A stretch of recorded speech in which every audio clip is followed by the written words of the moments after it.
자, 시장 시그널로 가겠습니다. 두 분과 함께 하겠고요. 뉴스탁의 유창희 대표와 기업공시연구소 변영인 대표입니다. 어서 들어오십시오. 네, 반갑습니다. 네. 자, 일단 내용을 먼저 파악해야 되니까요. 김정 아나운서 전해주시죠. 네, 전일까지도 쉬어가며 개별주 이슈 있는 종목 위주로만 상승하던 제약바이오 섹터가 오늘 다시 한번 상승하고 있습니다. 연말까지 그 산타랠리의 주인공이 될 수 있을까요? 그 이슈와 함께 알아보시죠. 핵심 이슈는 코스닥 내 정부 정책 기대감이 코스닥 섹터들의 그 상승, 투심까지 이끌고 있습니다. 코스닥 시장의 활성화와 밸류업 정책 기대감 속에서 코스닥 시가총액 내 가장 큰 부분을 차지하고 있는 제약바이오 섹터가 정부 정책의 최대 수혜 섹터로 거론되고 있습니다. 그리고 내년 초 JP모건 헬스케어 전까지도 연말과 연초에 수많은 학회와 임상 또 기술 이전과 계약 기대감이 남아있기 때문에 계속해서 견조한 기대감 가져가고 있는데요. 그렇다면 어떤 종목들이 그 상승 중심에 있을까요? 오늘 같은 경우에는 제약바이오 상승 그 중심에 LNC 바이오가 있습니다. 이 동안을 추구하는 스킨 부스터로 알려져 있는 리투오로 유명한 기업이죠. 오늘 LNC 바이오가 10% 넘게 급등하고 있는데요. 그 이슈는 중국에서 최초로 인체 조직을 활용한 의료기기의 허가 소식을 전했고요. 현지 1위 유통업체와 함께 손을 잡았기 때문입니다. 이 까다로운 해외 규제를 돌파하고 성공적으로 자리 잡는 모범적인 사례로 평가받으면서 LNC 바이오가 관련 종목들의 투심까지 함께 연결시키고 있는 모습이고요. 간밤 미국에서는 스트럭처 테라피틱스가 120% 넘게 급등하기도 했습니다. 이 기업은 GLP-1 기반으로 한 경구용 비만 치료제 플랫폼을 갖고 있는 기업인데요. 최근 미국에서 화이자와 메세라의 비만 치료제 인수전이 굉장히 뜨겁게 날아오르면서 국내에서도 비만 치료제 관련 종목들이 상승하기도 했는데요. 다시 한번 제2의 메세라라고 불리는 스트럭처 테라피틱스가 급등하자 국내에서 관련 기업들이 재평가받을 수 있다는 기대감까지 함께 더해지고 있습니다. 이제 FOMC 금리 인하에 대한 기대감이 코앞에 앞둔 시점, 정부 정책 기대감까지 한 몸에 담고 있는 이 코스닥 시장 내에서의 제약바이오 기업들, 과연 어떤 기업을 탑픽으로 가져가야 될까요? 오늘 그 전략 지금 바로 함께 알아보시죠. 자, 제약바이오 항상 지수가 조금 무거우면은 제약바이오가 보충해주고 뭐 이런 형태는 지금 몇 번 뭐 계속 반복적으로 말씀을 드려서 아마 오늘 제약바이오가 그래서 조금 움직이는 것도 있고 뭐 재료야 뭐 풀면 되는데 지수가 밀리는 거는 아무래도 반도체인 것 같고요. SK 하이닉스가 또 투자주의 지정이 됐다고요. 뭐 네. 복잡한 게 많아서 시장이 과열되면은 그 제동 장치가 있고 또 반면에 너무 과하게 침체돼도 제동 장치가 네. 있죠. 근데 이제 뭐 자꾸 이 투자주의 지정이 빈번하다 보니까 좀 그런 것 같은데 왜 오늘 투자주의 지정이 됐죠? 이게 사실 별 내용은 아닌데 네. 이게 1년 전 대비해서 주가가 100% 올랐다라는 거예요. 물론 이제 약간 다른 조건도 있습니다. 그리고 그러면서 동시에 어제 종가 기준이죠.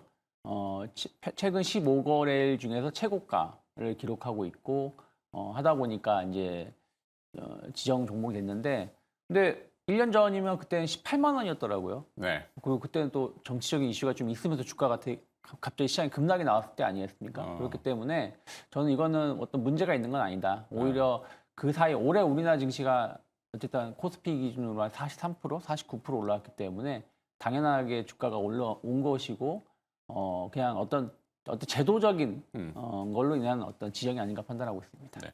이 투자주의 다음엔 투자 경고가 들어가죠. 투자 경고 다음에는 거래가 정지가 중단되는 되나? 거죠. 네, 네. 되죠.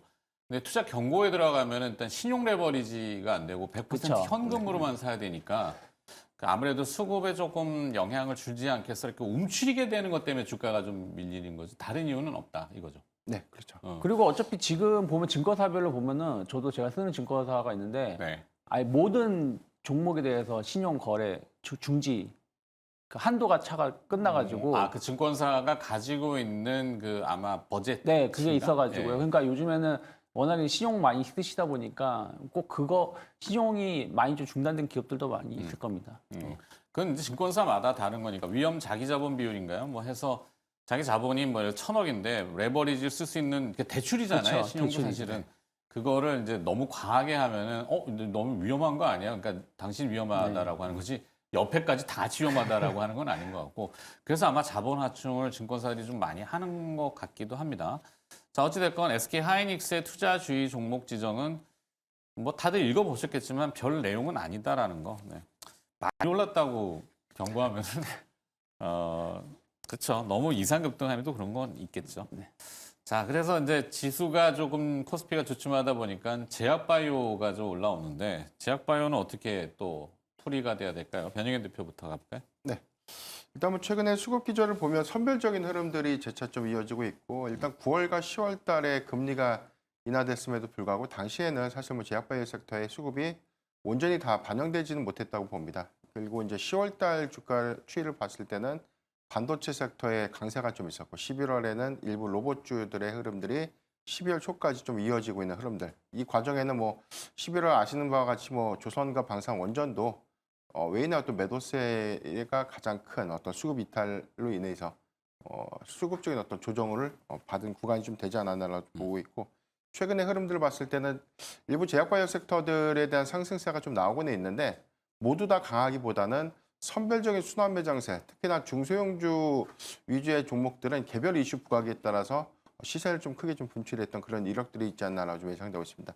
이번 12월 금리 인하 기대감들이 좀 높아지고 있는데 뭐 패드워치가 한 89% 정도 금리 인하를 좀 예상하고 있고 이런 부분들이 거의 뭐 대체적으로 12월에 금리 인하는 뭐 기정 사실화된 그런 분위기 속에서 수급이 좀 이어지고 있다라고 좀 보고 있고 알테오젠이 최근에 뭐 이 독일 법원에 대한 이 가처분 우려감 때문에 전체적인 어떤 제약바이오 섹터에 노이즈가 좀 되긴 했는데 네. 오늘 전체적인 상황들을 봤을 때는 일단 해당된 공백이 뭐 에코프로비엠이 이전 상장 이후에 오히려 시가총액 1위로서에 대한 어떤 시장을 좀 끌 수 있다는 기대감이 어제부터 오늘까지 좀 수급으로 좀 이어지고 있다라는 점들의 차이가 좀 있었다라고 좀 판단되고 있습니다. 일단 단기적인 이벤트를 좀 주목을 해봐야 될 것 같은데 일단 12월 금리 인하에 관련된 시그널들이 좀 본격화가 좀 나오게 된다면 그동안 좀 억눌렸던 종목들 그렇지만 이제 우리가 과거 한 3년 전까지만 하더라도 임상 성과라든가 임상 기대감 때문에 주가가 좀 상승했던 모멘텀과 좀 다르게 요즘은 성과 위주로 종목들에 대한 이 수급 쏠림들이 좀 심화되고 있다는 차이가 좀 있고요. 이 부분은 기술 이전에 대한 성과라든가 임상 단계에서 임상 1상에서 임상 2상 단계로 좀 상기될 수 있는 부분들 특히나 향후에 시판화가 가능성이 높은 파이프라인 위주로 강점을 좀 갖고 있는 종목들이 오히려 좀 견조한 흐름들을 보이고 있다는 차이가 있기 때문에 이런 부분들 좀 우리가 주안해 본다면 JP모건 헬스케어 컨퍼런스 같은 이벤트가 오히려 선취배 관점에서 좀 유효한 전략이 좀 되지 않을까라고 좀 판단되고 있고요. 이번에 아젠다가 좀 공개가 됐는데 이 신약 개발을 위한 AI 적용이라는 아젠다가 있습니다. 그만큼 AI를 활용해서 신약 개발에 관련된 이 플랫폼을 좀 보유하고 있는 기업들 내지는 이번 이 JP모건 헬스케어 컨퍼런스에서 임상 성과를 좀 공개하고 있는 뭐 D&D 파마텍 같은 종목들 24주차에 관련된 추가 데이터 값을 좀 공개합니다. 메시 치료제 이런 부분들도 단기적인 좀 기대 요인들 좀 될 수 있기 때문에 이런 체크 포인트 여기 더해서 뭐 ADC 항암 치료제라든가 네. ADC 면역 치료제 같은 그런 파이프라인을 이제 이번에 좀 공개하는 기업들 위주로 좀 재편해서 본다면 아마 좀 1월 초까지에 대한 선별적인 어떤 종목 상세는 조금 더 디테일하게 좀 이루어질 수 있지 않을까 좀 예상해 보겠습니다. 네. 바이오 쪽 소식에 최근에 또 이슈되는 게 그 ABL 바이오잖아요. 네. 일라일릴리하고 BBB 셔틀, 그러니까 뇌혈관 장벽을 네. 투과하는 사실 이제 약물의 전달 체계에 대해서 지금 많은 셔틀이라고도 뭐 표현하던데 BBB 셔틀. 이게 이제 일라일릴리가 차세대의 그 아밀로이드. 그러니까 이 치매 치료제, 그러니까 치매 노령화 뭐 이거 항상 우리 고민 아니겠습니까? 네. 많이 주목이 된다라는 이슈를 지금 또 슬슬 불을 떼고 있더라고요. 또 물론 ABL 바이오는 오늘 뭐 그렇게 좀 크게 오르지는 않고 있는데 여기도 다시 오를 가능성이 있지 않을까 싶어서 네. 어떻게 보세요? ABL 바이오는 관심 있게 좀 봐야 되지 않을까라고 볼 수 있습니다. 일단 성과적인 측면들 보면 뭐 2022년도에 사노피의 기술 이전을 했던 부분들은 일단 파이프라인에 대한 기술 이전이었고요. 올해 4월 뭐 GSK 기술 이전했던 부분들은 BBB 셔틀에 관련된 어떤 플랫폼 이전 계약이기 때문에 이 부분이 일라이릴리까지 좀 이어졌다는 부분들. 그래서 일라이릴리는 뭐 비만 치료에 좀 집중하고 있는 것이 아닌가라는 생각이 있지만 일단 이 부분이 투행성 내재란 부분까지 이 플랫폼을 파이프라인을 좀 확장하는 것 또는 해당돼서는 이게 뇌혈관 장벽을 좀 침투하는 요소 이외에 뭐 근육을 좀 침투하는 그런 부분들까지 연구가 좀 이루어질 수 있는 부분들이기 때문에 단순하게 좀 기술 이전만 좀 됐다고 해서 우리가 좀 주시해보는 포인트보다는 기술 이전 이후에 일단 어떤 타깃으로 좀 가고 어떤 파이프라인을 좀 우선으로 좀 주력할 수 있는가 이 부분이 더욱더 좀 추가적인 어떤 모멘텀 또는 좀 기대감이 좀 되지 않을까라고 볼 수 있기 때문에 저는 ABL 바이오는 오히려 내년 상반기에 조금 더 기대 요인들이 있다는 점. ADC, 임상 1상에 대한 파이프라인 2개가 좀 이번에 좀 공개가 됩니다. 이 부분 주목을 해봐야 될 것 같고요. ABL 0011이라고 좀 불리고 있는 담담 치료제에 대한 추가 데이터 값이 이번 상반기에 추가 데이터 공개를 좀 앞두고 있기 때문에 이런 부분들이 추가적인 어떤 기술 이전 성과 기대감 내지는 다음 단계의 어떤 진입 기대감들을 조금 더 이끌 수 있지 않을까 좀 판단하고 있습니다. 이런 관점에서 저는 ABL 바이오는 뭐 분할 매수 관점 현재 유효하지 않나 좀 판단하고 있습니다. 네, ABL 바이오를 변영인 대표는 오늘 시그널 첫 번째로 선택했고, 그다음에 유창희 대표는 혹시 선택이 있으실까요? 네, 저는 이제 ST팜을 좀 생각을 좀 하고 ST팜? 네, 생각하고 있는데 약간 시장의 색깔도 변할 수 있다 생각하고 있어요. 그러니까 무슨 말이냐면 바이오가 처음에는 올해 계속 좋았었던 건 비만 치료제였고, 그다음에 ABL 바이오가 초대형 계약을 나오면서 플랫폼 관련된 기업이 움직였었다는 것이죠. 근데 이 두 개의 기업, 이 두 개 섹터 모두 약간 스크래치가 좀 났죠. 그러니까 지난주에 그 펩트론 관련돼서 논란이 한번 있었고, 그리고 알테오젠, 이건 정말 별거 아니라고 저는 생각을 하고 있지만 어쨌든 시장에서는 그런 작은 논란으로 또 약간의 조정을 핑계를 대면서 빠질 수가 있는 부분들이거든요. 그러니까 그 뭐 급락이 아니라 뭐 기간 조정으로 갈 수 있다고 보고 있거든요. 그러면 또 마지막이 축이 이제 CDMO 쪽인데 이쪽은 계속 좋은 얘기가 나오면서도 못 움직였어요. 삼성바이오로직스가 분할하게 되면 삼성바이오로직스가 상당히 좀 주력 사업부가 될 거라고 했는데 오히려 못 오르고 홀딩스가 더 가는 모습이었고 셀트리온이 잘 가는 듯 하다가 못 가고 있고 뭐 ST팜이든 바이넥스든 관련된 기업들도 전체적으로 나쁘지 않은데도 불구하고 주가가 못 움직였다는 것이죠. 근데 최근 들어서 ST팜이 소리 소문 없이 우상향하면서 신고가를 계속 그려주고 있는 걸 본다라면 CDMO 관련된 종목군들이 의외로 연말에 바이오 중에서는 조금 더 좋은 흐름을 보여줄 수 있지 않을까 생각을 좀 하고 있고요. 이 회사가 이제 올리고 치료제 관련해서 어떤 계속해서 좋은 수주를 계속 좀 내고 있다라는 부분들 감안한다라면 지금 주가는 어떻게 보면 약간 비싸게 느껴질 수도 있지만 오히려 새로운 상승으로 가는 시작점이 될 수도 있지 않을까 생각을 좀 하고 있습니다. 네. 자, 첫 번째 제약 바이오 쪽을 살짝 들여다봤고요. 기업도 두 분의 압축을 들어봤습니다. 자, 두 번째 시그널로 또 넘어가 볼까요? 김희정 아나운서. 네, 두 번째 시그널 첫 종목은요. 오늘 코스닥 시장에서 가장 뜨거운 종목 중 하나죠. 코스피 이전 기대감이 다시 들어오는 걸까요? 에코프로비엠 함께 보도록 하겠습니다. 오늘 장 초반 7% 이상까지 급등하기도 하면서 52주 신고가를 다시 한번 써나가는 모습인데요. 어떤 내용 때문일까요? 일단 에코프로비엠 실적 회복에 대한 기대감이 다시 한번 들어오고 있습니다.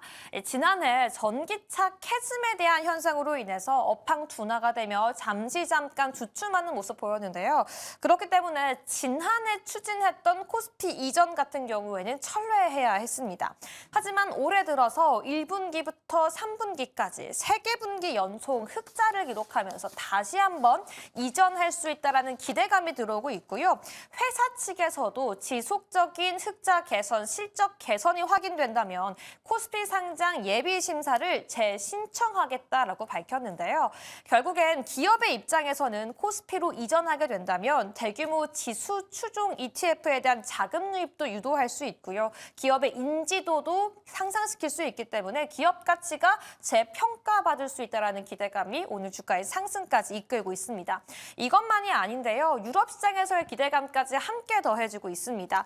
유럽에서는 최근 첨단 산업 자립을 골자로 하는 산업 촉진법을 발의했는데요. 하지만 에코프로비엠 이미 헝가리에 생산 공장을 만들었죠. 2026년 2분기부터 가동할 것으로 전망되고 있는 가운데 최대 수혜주가 되지 않을까라고 시장은 전망하고 있습니다.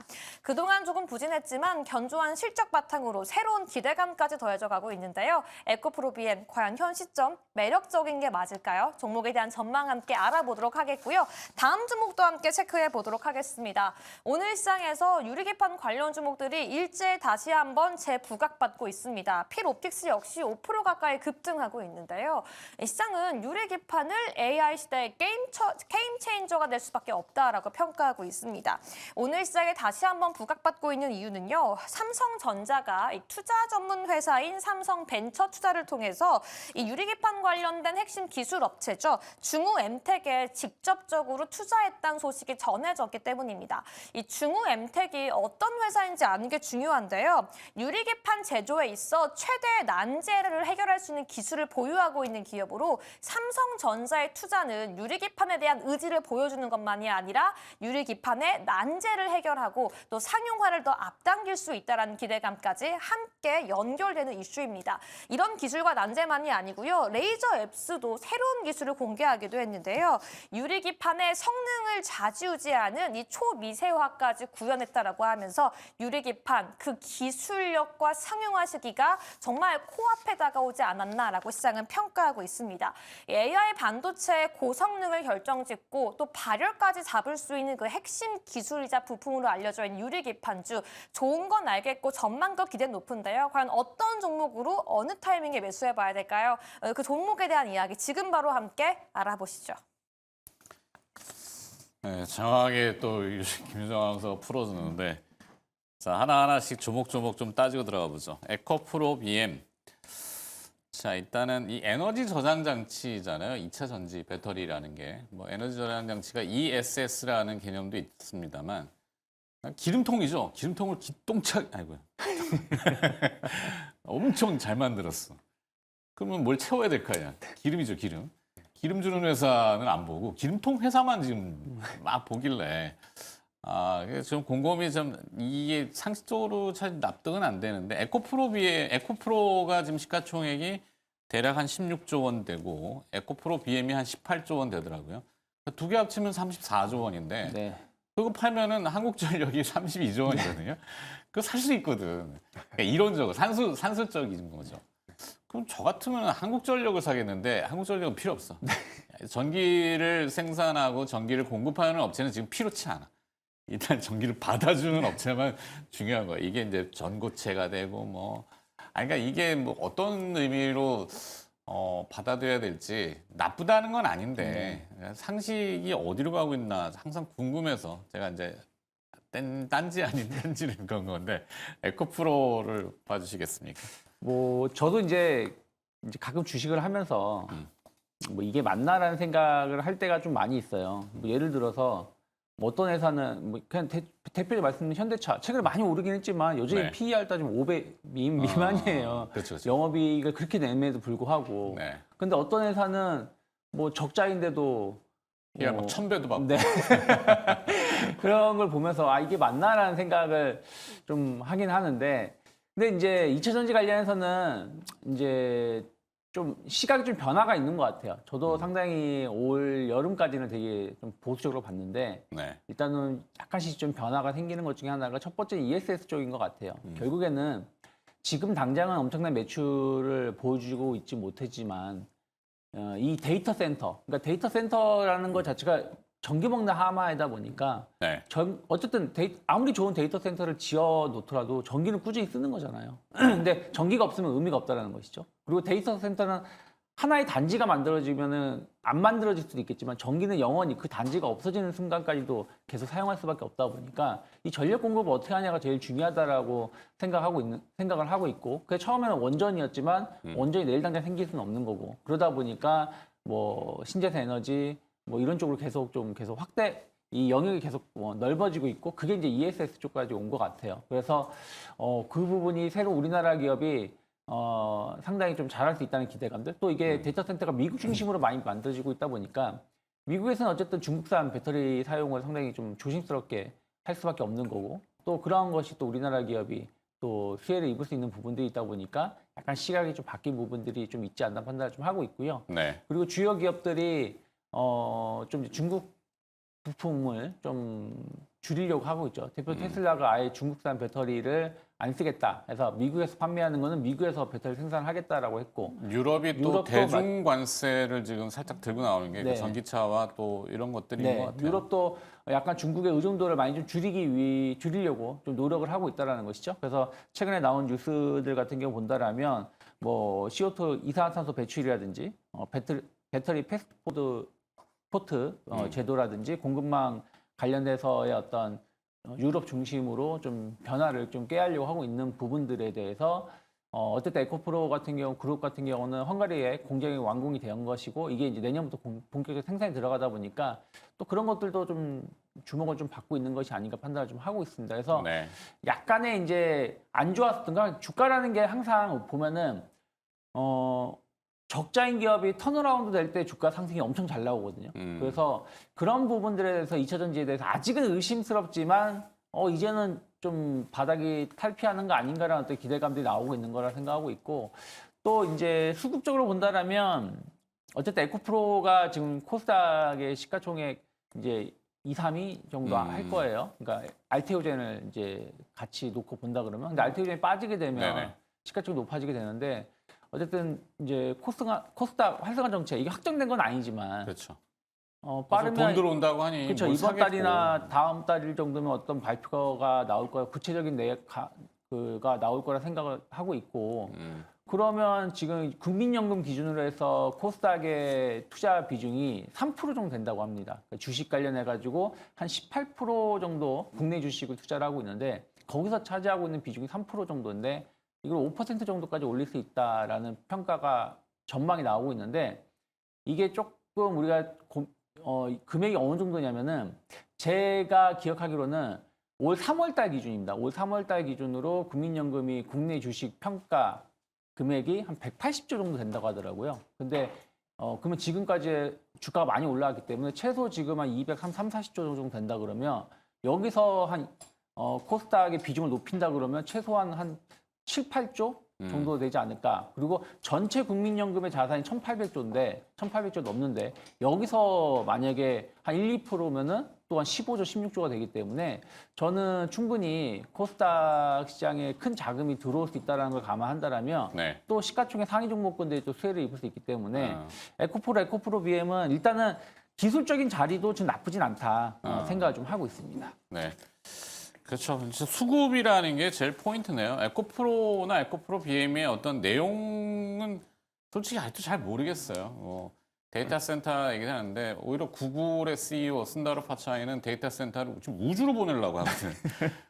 이게 냉방, 열 시키는 게 도저히 타산이 안 맞으니까 뭐 하여튼 우주로 보내겠다는 생각까지도 지금 구체적으로 나오는데 에코프로 BM은 거기에 뭐를 하고 있는지 나중에 뭐 비전 발표하겠죠.